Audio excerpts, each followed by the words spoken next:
Salut tout le monde, aujourd'hui, une fois n'est pas coutume, on va commencer cette vidéo par un petit quiz. Selon vous, combien y a-t-il de personnes pauvres en France? Est-ce que ça représente 5,1 millions de personnes, 9,1 millions de personnes, ou 11,2 millions de personnes? Je vous laisse y réfléchir et je vous reviens après un court générique. Alors d'après vous, quel chiffre est le bon?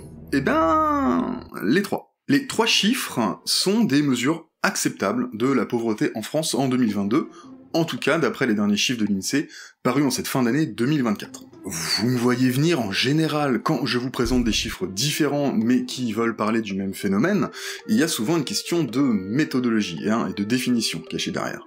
Pour rappel, j'avais fait une vidéo sur le sujet il y a longtemps, mais je vais rappeler les bases en quelques phrases. Comment est-ce qu'on calcule le taux de pauvreté en France? Pour calculer le taux de pauvreté, on doit calculer ce qu'on appelle le niveau de vie médian, c'est-à-dire le revenu disponible au sein d'un ménage, qu'on va ventiler en fonction du nombre de personnes qui composent le ménage. Le revenu disponible, c'est le revenu après la redistribution, donc après l'impôt et après d'éventuelles prestations sociales. Une fois qu'on a fait ça, on va couper la population française en deux parties, en cherchant ce qu'on appelle le niveau de vie médian. À savoir, celui qui est en plein milieu, la moitié de la population va avoir un niveau de vie inférieur, et l'autre moitié de la population un niveau de vie supérieur. C'est pile au milieu. Et en France, en 2022, ce niveau de vie médian, c'était 2028 € par mois pour une personne qui vit seule, et 4258 € par mois pour un couple avec 2 enfants âgés de plus de 14 ans. Ce sont deux exemples pour les autres situations, je vous mets un document qui liste tout ça dans la description. Avec ce chiffre, l'INSEE va pouvoir calculer un seuil de pauvreté, qui va être l'équivalent de 60% de ce niveau de vie médian. C'est-à-dire qu'une fois que vous avez coupé en deux la population autour de ce niveau de vie médian, vous allez refaire une séparation à hauteur de 60% de ce niveau. Ça veut dire, très concrètement, qu'on tombe à 1216 € pour une personne qui vit seule, à 2554 € pour un couple avec 2 enfants de moins de 14 ans, toujours. À partir de ce niveau, si vous avez un niveau de vie inférieur, vous êtes considéré comme pauvre, au sens de l'INSEE. Mais n'ayez aucune honte, puisque ça nous donne un total de 9,1 millions de pauvres en France en 2022, vous n'êtes pas seul, et ça inclut notamment des personnes au chômage, des travailleurs indépendants, des immigrés, et des familles monoparentales. 9,1 millions, c'est déjà énorme, ça fait 14,4% de la population. Ça fait beaucoup là, non? Mais, faut que je vous dise que c'est pas l'intégralité de la population pauvre en France. Il y en a plus.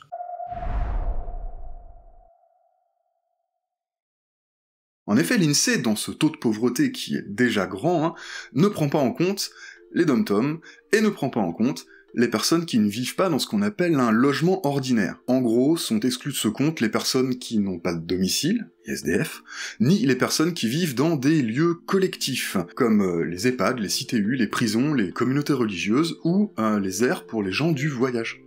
Si on prend tout le monde, vraiment tout le monde en compte, on arrive à un chiffre de 11,2 millions de personnes pauvres en France, France entière, en 2022. L'INSEE est tout à fait conscient de cet écart.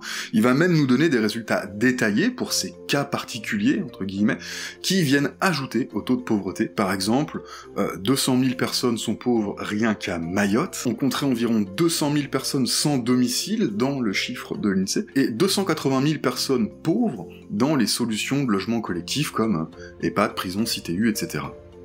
Les deux réponses les plus élevées étaient donc bonnes. Elles ne prenaient juste pas en compte la même population de départ. Vous allez me dire, pourquoi exclure des chiffres de base les dom-toms, par exemple, et je vous dirais que j'ai pas la réponse, je suis d'accord avec vous. C'est un peu fort de café de rappeler à tout bout de champ aux Martiniquais, aux Guyanais, aux Réunionnais, etc., qu'ils font partie de la grande famille française, alors qu'on leur montre vraiment, mais vraiment, aucune considération, même dans une activité aussi simple mais symbolique que de dénombrer la pauvreté.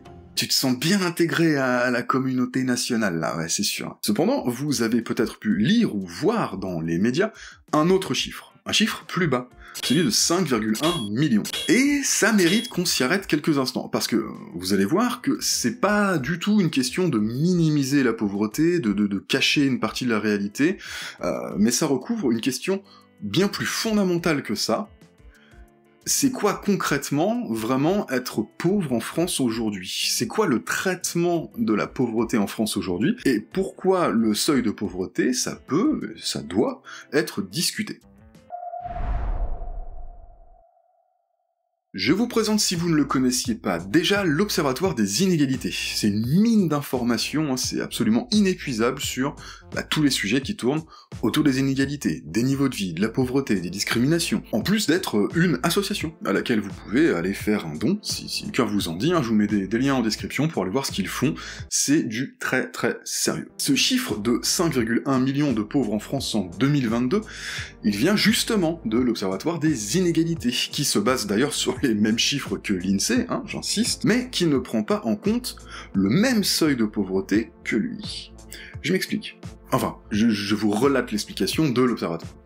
Dans un article sur leur site intitulé « 9 millions de pauvres, un chiffre exagéré », Louis Morin, c'est le directeur de l'Observatoire des inégalités, regrette que l'INSEE prenne pour base le seuil de pauvreté à 60% du revenu médian, parce que lui préfère un seuil à 50% du revenu médian. Pourquoi? Louis Morin rappelle que jusqu'à la fin des années 2010, le seuil de pauvreté officiel, si on voulait dire, c'était celui à 50% du revenu médian. C'était la norme, y compris à l'INSEE. Et que ce changement de norme de calcul, il est intervenu à la fois dans un souci d'harmonisation avec les autres pays de l'Union européenne, qui eux calculaient généralement à 60%, et dans un souci d'afficher un chiffre élevé, qui serait plus mobilisateur, plus fédérateur, qui frapperait les consciences et qui serait plus à même d'appeler à la solidarité. Avouez que afficher 11 millions de pauvres dans un pays comme la France en 2022, c'est assez révoltant. Toutefois, Louis Morin rappelle qu'il est toujours bon de questionner les méthodes de calcul, les définitions, et que si la majorité des commentateurs acceptent la notion de seuil de pauvreté comme allant tout à fait de soi, en fait c'est pas forcément le cas. Parce que passer d'un seuil de pauvreté à 50% à un seuil de pauvreté à 60%, ça fait quasiment doubler le nombre de personnes considérées comme pauvres. Je vous ai parlé des seuils à 60% tout à l'heure. Pour une personne seule, c'est environ 1200 €, 1800 € pour un couple qui n'a pas d'enfants, et à peu près 2500 pour un couple avec 2 enfants. En dessous de ces niveaux de vie, les personnes sont considérées comme pauvres. Sauf qu'à ces niveaux de vie-là, et même si c'est difficile, attention, ne faites pas dire ce que j'ai pas dit, on est loin des niveaux de vie des personnes qui ont recours à l'aide alimentaire, aux associations caritatives par exemple. Le Secours catholique a publié des statistiques récemment qui montrent que la moitié de leurs bénéficiaires ont un revenu inférieur à 550 € par mois.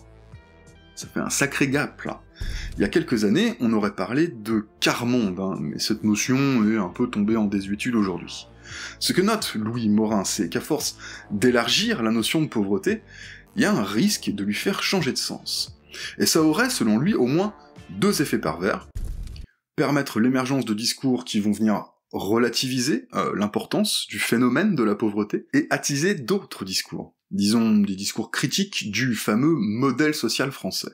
Le pauvre qui vit dans un HLM, qui a sa télé, son portable et les aides sociales, est-il vraiment pauvre? C'est une phrase qu'on peut entendre, de ci, de là, et en effet, par exemple pour comparaison, le seuil de pauvreté d'aujourd'hui, il est équivalent au revenu médian dans les années 70. On pourrait donc quasiment dire que les pauvres aujourd'hui disposent des mêmes ressources qu'un ménage moyen dans les années 70. Sauf que, bien entendu, le monde a changé depuis, il y a eu une inflation, une hausse des niveaux de vie, et que la pauvreté est une notion relative, pas absolue. On est pauvre au sein d'une société.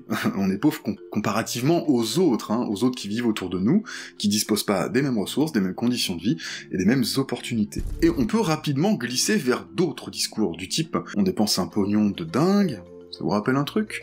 Ou encore, si les pauvres sont pauvres, c'est de leur faute. Si les pauvres aujourd'hui ont des conditions de vie supérieures aux pauvres du passé, alors, si on voit le phénomène par le petit bout de la lorgnette, on pourrait se dire même de quoi ils se plaignent. Ils vivent mieux que par le passé, les pauvres dans le temps ils galéraient plus, aujourd'hui ils ont même des forfaits de téléphone.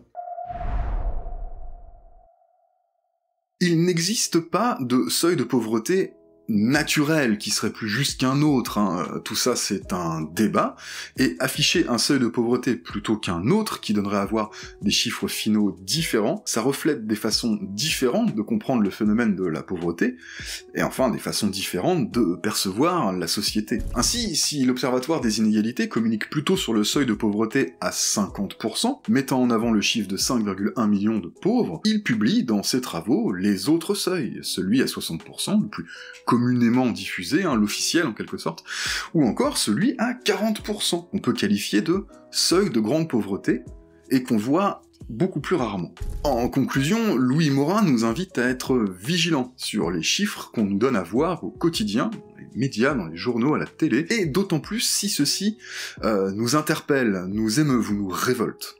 Exagérer un phénomène social, même avec la meilleure volonté du monde, n'aide pas à le résoudre. Au contraire. Cela galvanise les troupes déconvaincus, mais ne mobilise pas au-delà. Et au final, c'est le modèle social français qui en pâtit. Définir la pauvreté ne doit pas pour autant conduire à minimiser le phénomène en se concentrant sur une poignée d'exclus. Alors 11 millions, 9 millions, 5 millions... 5 millions de pauvres en France en 2022, ça devrait déjà nous révolter. Faites toujours attention à la fabrication des chiffres qu'on nous montre, et en cas de doute, demandez des précisions, ou bien vous pouvez vous abonner à cette chaîne, parce que c'est précisément ce qu'on fait ici, donner des précisions. C'était Yohan pour Parlons Chiffres, à la prochaine fois.